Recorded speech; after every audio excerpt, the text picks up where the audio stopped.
So, add lang natin ng isang dried red chili pepper. It won't taste, pero magpe-flavor ng konti yung pepper. So, okay lang yan. Lalagyan lang natin siya ng dried. Sayang naman kasi may mga natira akong dried labuyo. So, hindi na siya maanghang kapag natuyot na siya. Hindi na siya ganun kaanghang. Pero, yung flavor niya, nandun pa rin. So, marami akong ganyan na natira. I just let it dry outside normal temperature. And add it on my recipes. And dagdag pampasarap siya. Ayan, luto na yung baboy natin. There. So yummy.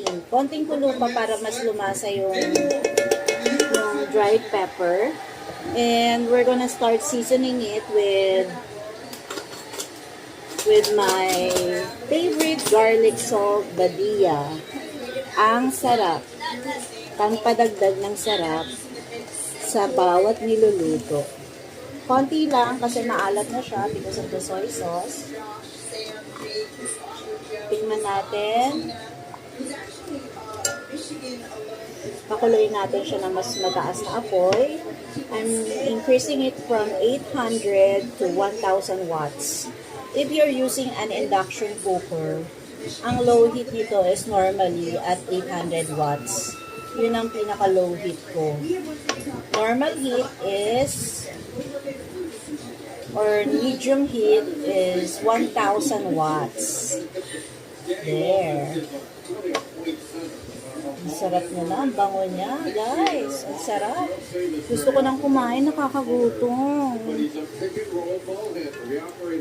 At maninipis lang yung hiwa ng pork belly ko. Kaya hindi siya mahirap kainin. So yummy.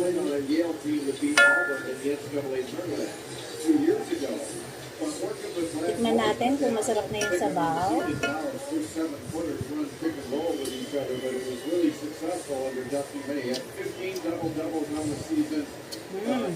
Yummy.